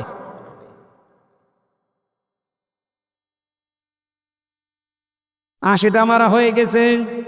ইমাম সাহেব ডাক দিয়ে বললেন, মেয়ে, আমি কোরআনে কারিমের দিয়ে বিচার করেছি, তুমি কোনো দিন আর কাউকে দিয়ে এই পৃথিবীতে সাক্ষী দিতে পারবা না, তোমার সাক্ষী গ্রহণযোগ্য নয়। এ বাংলাদেশে সূরা নূরের এই 4 নম্বর আয়াত যদি সংসদে কায়েম হয়ে যেত, এদেশে যত মিথ্যা সাক্ষী দিয়ে এখনো বুক ফুলিয়ে বেড়ায়, এরা সব থাকতো কারাগারে। এদের সাক্ষী আর জীবনেও গ্রহণ করা হয়তো না আদালতে। কথা বলে না কারো, কত বড় অপরাধ করেছেন আপনি টের পাচ্ছেন? রহমানের বান্দা যে মানুষগুলো হবে দুনিয়াতে, বান্দা বলেন বান্দি বলেন, তাদের যে 13 নাম্বার গুণ আছে, 13 নাম্বার গুণের ভেতরে আমি পেয়েছি এই মানুষগুলো কোনোদিন মিথ্যা সাক্ষী দেবে না। অথচ 15.5 বছরে ভরি ভরি মিথ্যা সাক্ষী আমরা দেখতে পেয়েছি। 5 তারিখের আগ পর্যন্ত আমার নামও 4 জন সাক্ষী দেওয়ার জন্য কুষ্টিয়া থেকে গেছে, জীবনে কোনোদিন নামও শুনিনি, তাদের দেখিও নি, আন্দাজে। পরবর্তীতে বের হওয়ার পরে মিষ্টি নিয়ে গিয়েছিলাম ওই চড়হাসে, বলে ভাই সত্যি করে বলেন তো আপনি কি বলছে, হুজুর আমারে গোপনে এসে টাকা দিয়েছে, করবো কি? আমার বাবার কাছ থেকে যে টাকাগুলো নিয়েছিল তা হালাল করা লাগবে, ওটা হালাল করেছে ওই সাক্ষীদেরকে টাকা দিয়ে। এদেশে বহু সাক্ষী এরকম টাকার মাধ্যমে বিক্রি বন্ধ হয়ে গেছে, এখনো আছে, এটা যেন বন্ধ হয়। মিথ্যা সাক্ষী দিলে আপনি যাই করেন আপনি জাহান্নামে যাবেন। কথা বলেন না কেন? ইমাম মালিক রহমতুল্লাহ আলাইহি মেয়েটাকে ডাক দিয়ে বলছে, দেখো আমার কাছে নবীজির একটা হাদিস ছিল, রাডার দিয়ে আমি কিন্তু ধরে ফেলতাম তুমি যদি স্বীকার না করতে। মান সালিমাল মুসলিমুনা মিন লিসানিহি ওয়া ইয়াদিহি। নবীজি বলেন এটা তো মুসলমানই না যার হাতের দ্বারা আর মুখের দ্বারা মানুষ নিরাপদে থাকে না। এখানে শুধু মানুষের নাম নবীজি দেয়নি, মান সালিমাল মুসলিমুনা মিন লিসানিহি ওয়া ইয়াদিহি। এই দুইটা শব্দের সাথে আজ পৃথিবী মিলাবেন। আজ বড় বড় মডেল দ্বারা দাবি করছে, এ বাংলাদেশেও যারা মানবতার কথা বলছেন তাদের হাতের দ্বারা মুখের দ্বারা কয়জন মানুষ শান্তিতে ছিল? এই যে আজকে অক্টোবর মাসের 27 তারিখ, আগামীকাল যেটা 6 সালের এই দিনে জীবিত মানুষকে যারা পিটিয়ে লগে বইটা দিয়ে হত্যা করার পরে ড্যান্স দিয়েছিল লাশের উপরে, তাদের মুখে যদি এখন মানবতার কথা শুনতে হয়, শয়তান পর্যন্ত হাসবে না। কথা বলেন না কেন? 7 সালে একবার আসছিলাম, তখন তো ছোট মানুষ, কেবল দাখিল পরীক্ষা দিয়েছিলাম। এবার সিরাজগঞ্জ থেকে আসছিলাম, ড্রাইভারের পেছনে বসে আছি বাসের, ড্রাইভার সাহেব রোডের উপর দিয়ে না দিয়ে বাম দিয়ে দিল, এরকম করলেন গাড়ি তো উল্টিয়ে যেত। ড্রাইভার আমার বলছে, দেখেন না একটা কুকুর পড়ে আছে, মরা কুকুর, আমি ডবল করে চালাবো, আমার বিবেক নেই। বললাম ড্রাইভার সাহেব তো মরা কুকুর, ও মেরে ফেললেই কি আর না ফেললেই কি, ও গাড়ি চালিয়ে দিলেও কিছু হইতো না। ড্রাইভার আমার দিকে ঘুরে বসে, হুজুর আপনি কি আসলেই হুজুর? না, আপনি কেমন হুজুর? আপনি দেখছেন একটা মরা কুকুর পড়ে আছে, আমি ডবল করে মারবো, আমার বিবেক নেই? না, এইটা শোনার জন্য আমি ছিলাম। আপনি কোন ধর্মের লোক আমি জানি না। পরবর্তীতে ওনার নাম শুনলাম সুভাষ দাস, তার মানে হিন্দু মানুষ। ওনার ইমান নেই কিন্তু বিবেক আছে। কথা বলছেন এখন, ইমান নেই কিন্তু কি আছে? আরো জোরে বলেন, বলেন। এই বিবেক জাগ্রত থাকার কারণে মরা জিনিসটাও নিকৃষ্ট জীব কুকুর, এইটাও মারতে উনি রাজি না, ডবল করে। অথচ 28 অক্টোবর জীবিত মানুষকে আপনি লগে বৈঠা দিয়ে মারার পরে শেষ করেননি, ড্যান্স দিয়েছিল লাশের উপরে। আমি ড্রাইভারকে ওই দিন বলেছিলাম, ভাই আমি এটা দৃশ্য নিজের চোখে দেখেছি, এদেরকে আপনি কোন সোর্সে মানুষ মনে করেন বলেন তো? তারা যদি এখন মানবতার কথা বলে, এটা মেনে নেওয়া যায়? সুতরাং আপনারা যা করেছেন, পাপের বোঝা ভারী হতে হতে শেষ পর্যায়ে চলে গেছে। কোরআনে কারিমের সূরা আলে ইমরান 178 নম্বর আয়াত শেষের দিকে আছে, ইন্নামা নুমলি লাহুম লিয়াজদাদু ইসমা। ওদের পাপের বোঝা যখন পরিপূর্ণ হয়ে যায়, ওয়ালাহুম আযাবুম মুহিন, আমি আল্লাহ ওই মানুষগুলোকে অপমানজনক শাস্তি দিয়ে দুনিয়া থেকে বিদায় করি। আমার মনে হচ্ছে 2024 সালের 5 আগস্টে আল্লাহ তাই করেছে। পাপের বোঝা যখন একেবারে শেষ, তখন আল্লাহ নিজে তাদেরকে পাকড়াও করেছে, আখাযনাহুম বাগতাতান, আমি নিজে তাদেরকে হঠাৎ ধরলাম, ফাইদাহুম মুবলিসুন, ওরা হতাশ হয়ে পড়েছে। ওরা এখন হতাশ না? জালেমরা উপরে উপরে শক্ত কথা যতই বলুক, ওরা কিন্তু হতাশ, কারণ জানে বাইরে বের হলে জনগণ পিটিয়ে মেরে ফেলবে। যেহেতু নিষিদ্ধ হচ্ছে, আমরা চাই যারা জুলুমের সাথে জড়িত ছিল প্রত্যেককে দেশে নিষিদ্ধ করে দিই। আরো যারা সামনে করবে এটা যেন শিক্ষা পায় না, বাবারে দরকার নেই। এই কথা বলেন না কেন? আমরা তো পৃথিবীতে শান্ত অবস্থা দেখতে চাই, এখন আবার দেখছি অশান্ত হয়ে যাচ্ছে। আন্তর্জাতিক কিছু ষড়যন্ত্র চলছে, এজন্য যারা দায়িত্বে আছেন তাদেরকে আহ্বান জানাবো সম্মানজনক সময় নিয়ে খুব তাড়াতাড়ি নির্বাচনের মাধ্যমে একটা নির্বাচিত সরকারের হাতে দেশটা তুলে দিন, তাহলে এই ষড়যন্ত্রগুলো বন্ধ হয়ে যাবে। সামনে মুসলমানদের প্রকাশ্য শত্রু ট্রাম্প, এই শয়তান আসার চেষ্টা চালাচ্ছে, আর এরা আসলে যিনি পালিয়ে গেছে তার নাকি ভালো হয়। আমি ভেতরের কথা বললাম না, এই জন্য বাস্তবতা এটা। আমরা চাই বিএনপি যেটা চাচ্ছে, এদেশে যারা রাজনৈতিক দল আছে সবাই যেন খুব তাড়াতাড়ি, আমরা চাচ্ছি যে আপনারা সম্মানজনক সময় নিয়ে যত তাড়াতাড়ি পারেন সংস্কার করে করে নির্বাচনের মাধ্যমে নির্বাচিত সরকার হাতে দিন, তাহলে এই ষড়যন্ত্র যা হচ্ছে এটা বন্ধ হয়ে যাবে ইনশাআল্লাহ। আমরা এই আয়াত থেকে মূল শিক্ষা কয়েকটা পেয়েছি। নিজে কোনো অন্যায় করার পরে নিরপরাধ কোনো মানুষের ওপরে দোষ যেন আমরা মরণের আগে আর চাপিয়ে না দেই। এটা যদি দুনিয়ায় বিচার নাও হয়, মরণের পরে সবচাইতে ভয়ঙ্কর বিচার আল্লাহ করবেন। আর দুনিয়ার বিচার কি, আপনাকে অপরাধ আল্লাহ করাবে, এরপরে আপনার মরণ দেবে। ফাকাদ ইহতামালা বুহতানা ওয়া ইসমান মুবিনা, প্রকাশ্য পাপের বোঝা আপনি বহন করে বেড়াবেন। আল্লাহ আমাদের হেফাজত করুন, বলেন আমিন।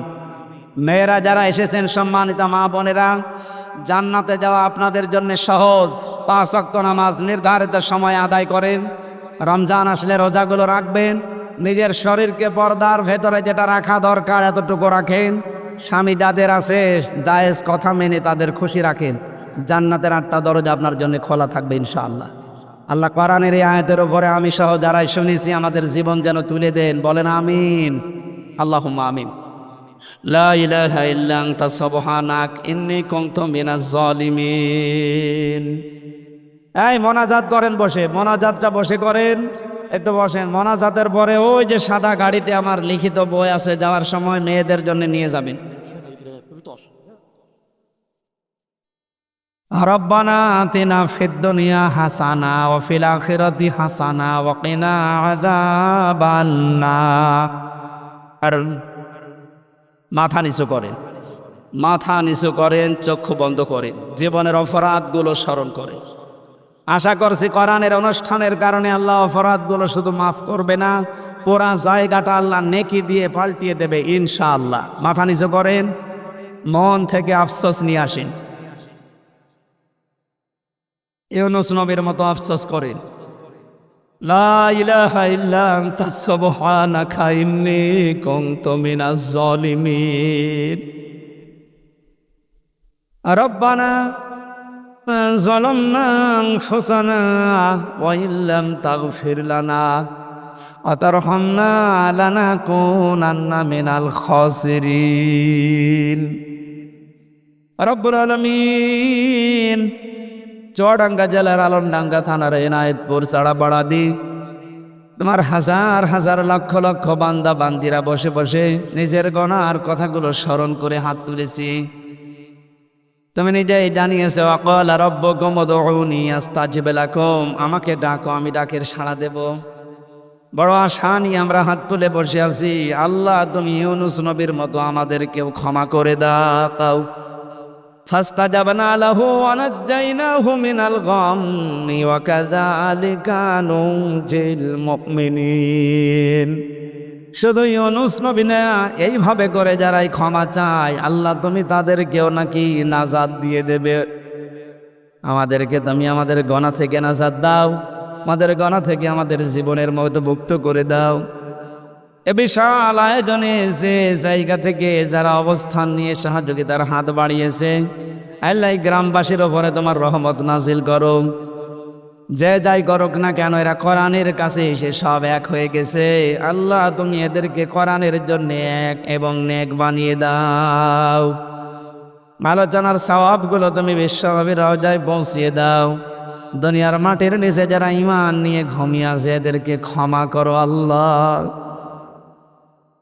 রব্বুল আলামিন, বৈষম্য বিরোধী ছাত্র আন্দোলনের মাধ্যমে এ দেশটা আমাদের কথা বলার পরিবেশ যারা জীবন দিয়ে তৈরি করে গেলেন তাদেরকে শাহাদতের সর্বোচ্চ মর্যাদা দান করো। যারা অসুস্থ হয়ে পড়ে আছে হাসপাতালে 2780 জনের উপরে এখনো আছে, এদেরকে তুমি শেফায়ে কামেলা জেলা নসিব করো। এ গ্রামের সন্তান, আলমডাঙ্গার সাবেক পৌর মেয়র মীর মহিউদ্দিন অসুস্থ হয়ে আছে। দোয়া চেয়েছে, আল্লাহ শেফায়ে কামেলা আজেলা নসিব করো। রব্বুল আলামিন, আমি সহ যারাই অসুস্থ আছি আমাদেরকে তুমি তোমার পক্ষ থেকে শেফা দিয়ে দাও। সম্মানিত সভাপতি হাফেজ মাওলানা মিনারুল ইসলাম, আল্লাহ তোমার আলেম বান্দাকে আলেম হিসাবে কবুল করে নাও। সম্মানিত মা বোনেরা যারা বসে আছে, আল্লাহ এটা আমার মায়ের দেশ। হয়তো এখানে আমার নানি, আমার খালা, আমার মামিরা যারা এসেছে, আল্লাহ তাআলা মামাতো বোন, খালাতো বোন যারা এসেছে এদেরকে তুমি রহিমার মতো, ফাতিমার মতো বানিয়ে দাও। এই গ্রামে মাটির নিচে যত মানুষ ঘুমিয়ে আছে কোরআনের ইজ্জতে মাফ করে দাও। আমার আব্বা জান এসেছে, আল্লাহ আমার আব্বাকে তুমি ইসলামের জন্য কবুল করো। আমার মাকে তুমি মেহেরবানি করে মাফ করে দাও। যার মাধ্যমে এসেছে মাওলানা হোসাইন আহমেদ, আল্লাহ তাআলা তার বাবাটা কবরে আছে। বাবা না থাকলে কি অবস্থা হয় সে টের পাচ্ছে, আমার বেঁচে আছে আমি এখনো টের পাইনি। মেহেরবানি করে মরহুম আমার মণ্ডলকে কবরে মাফ করে দাও। কবরটা তুমি জান্নাতুল ফেরদাউস বানাও। এই গরস্থানে যত মানুষ ঘুমিয়ে আছে কোরআনের এই অনুষ্ঠানের ইজ্জতে তাদের সবাইকে আজকে থেকে কিয়ামত পর্যন্ত মাফ করে দাও। আমার নানা নানি পাশেই ঘুমিয়ে আছে, আল্লাহ আমার নানা নানিকে কবরে জান্নাত দান করো। কত সম্মানিত মানুষ এখানে বসে আছে, এদের সম্মান মর্যাদা তুমি আরো বাড়িয়ে দাও। মাথা নিচু করে যারা জীবনের অপরাধগুলো স্মরণ করছে কাউকে খালি হাতে ফেরত দিও না। যার যে অসুবিধা আছে আল্লাহ তুমি নিজ গুণে দূর করে দাও। কারো কর্মজীবন নিয়ে একটা হালাল কর্মজীবন তৈরি করে দাও। কারো মেয়ে বাড়িতে বসে আছে, আল্লাহ সাত পাত্র দেখে পাত্রস্থ করার তৌফিক দাও। জীবনে যার যে অভাব আছে আল্লাহ আমাদের অভাব দূর করে স্বভাব ভালো বানিয়ে দাও। মাথা নিচু করে 30 সেকেন্ড সময় দিলাম। যার যা কামনা বাসনা আছে এই 30 সেকেন্ডটা আল্লাহকে বলেন।